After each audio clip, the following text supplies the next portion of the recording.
ইরানের সঙ্গে ইতিমধ্যেই আমেরিকা ইসরায়েলের যে চরম সংঘাত শুরু হয়েছে, সেই সংঘাতের মধ্যে ইরানের সর্বোচ্চ নেতা আলী খামেনির যে মৃত্যু সেটা হয়েছে। একাধিক সেনাকর্তা এবং উচ্চ মানে পর্যায়ের যে সমস্ত আধিকারিক থেকে শুরু করে যে মানে ক্ষমতাসীন নেতারা যারা ছিল তাদেরও অনেকের মৃত্যু হয়েছে, সাধারণ মানুষের মৃত্যু হয়েছে, স্কুলের মেয়েদের মৃত্যু হয়েছে। ফলে মৃত্যু অব্যাহত রয়েছে, এটা ঠিক। কিন্তু ইরানকে কি দাবিয়ে রাখতে, ইরানকে কি চাপে ফেলতে বা ইরানকে কি সারেন্ডার করাতে সমর্থ হবে ওই মার্কিন যুক্তরাষ্ট্র এবং ইসরায়েলের যৌথ জোট?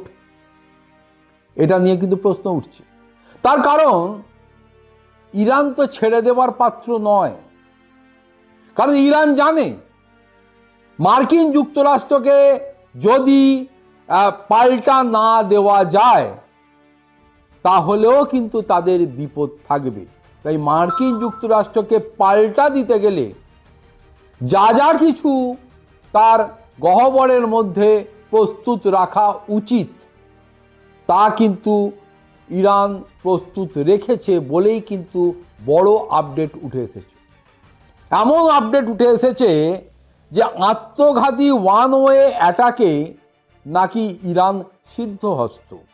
তাই সেই কথাটি মাথায় রেখেই ইরান দীর্ঘদিন ধরে কোটি কোটি টাকা ব্যয় করে মাটির নিচে আস্ত একটি মিসাইল সিটি সেখানে গঠন করেছে, বিরাট এলাকা জুড়ে।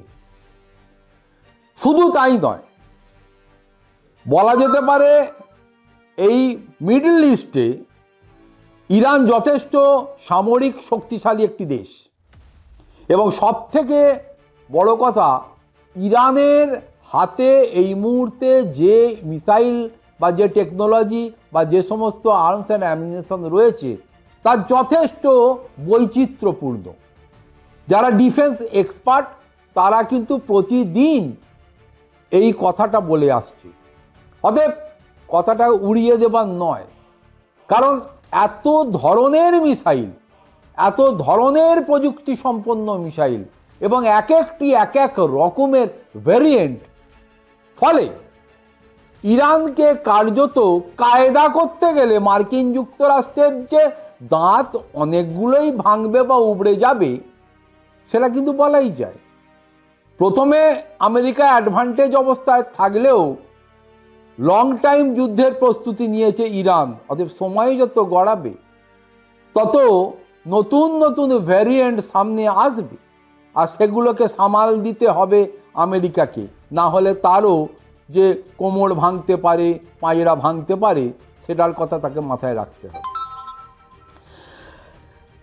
প্রথম কথা হচ্ছে, ইরানের অন্যতম বৈচিত্র্যময় অস্ত্রাগারে যেগুলি রয়েছে, ইরান আর্সেনাল বলে যেটা খ্যাত, এবং largest and most varied arsenal, পৃথিবীর লোকেরা স্বীকার করে। সেরকম একটা পরিস্থিতিতে ballistic missile, cruise missile, drone, এই তিন ধরনের অস্ত্র মূলত তেহরানের প্রতিরোধ কৌশলের মূল ভিত্তি। অর্থাৎ খুব সস্তায় উন্নত টেকনোলজি সম্পন্ন যে সমস্ত ড্রোনগুলো রয়েছে, সেই সমস্ত ড্রোন ঝাঁকে ঝাঁকে পাঠানোর মাধ্যমে আমেরিকা এবং ইসরায়েলের ডিফেন্স সিস্টেম এয়ার প্রোটেকশনকে বিভ্রান্ত করে দেওয়ার পর ফাতেহ থেকে আরম্ভ করে উন্নত ব্যালিস্টিক এবং অতি শক্তিশালী মিসাইলগুলো যদি প্রিসিশন অ্যাটাক করার জন্যে তারা পাঠায়, তাহলে কিন্তু যথেষ্ট কপালে চিন্তার ভাঁজ পড়বে এই মার্কিন যুক্তরাষ্ট্র এবং ইসরায়েল। তার শুধু তাই নয়, প্রতিরোধের অস্ত্রভাণ্ডারে ছোট পাল্লার ব্যালিস্টিক মিসাইল যেমন রয়েছে, তেমন দূরপাল্লার ব্যালিস্টিক মিসাইলও তাদের রয়েছে। ক্রুজ মিসাইল রয়েছে, এই সুমার KH-55 এই ধরনের যে সমস্ত ক্রুজ মিসাইল যেগুলো খুব লো ফ্লাই করতে সক্ষম, যেগুলো র্যাডারে ধরা পড়া অত্যন্ত কঠিন, এবং তার সঙ্গে ড্রোন এবং ক্রুজ মিসাইল যেগুলি ম্যানুভার করতে পারে।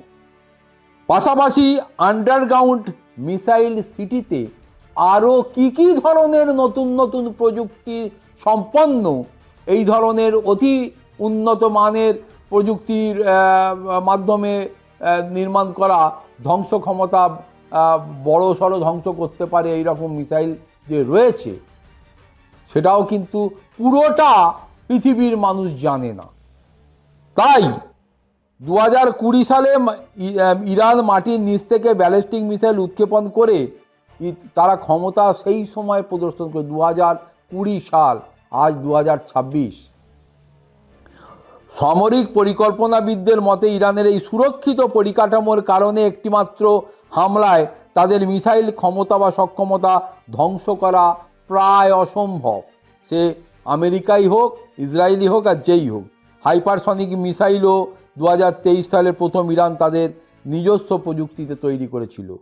ফলে এই একাধিক উন্নত মানের যে মিসাইল, যে ড্রোন তারা তৈরি করেছে, সেগুলোকে যদি সময়ে সময়ে ঠিকঠাক করে পিন পয়েন্ট অ্যাকিউরেসিতে বা প্রিসিশন অ্যাটাকে ইরান ব্যবহার করতে পারে, তাহলে লড়াইটা যে খুব সোজা হবে না, এটা কিন্তু আন্তর্জাতিক মহল বুঝতে পারছে। ফলে সময় যত গড়াবে তত কি ঘটনার গতি প্রকৃতি হয় তার দিকেই চোখ থাকবে বিশ্বের মানুষ।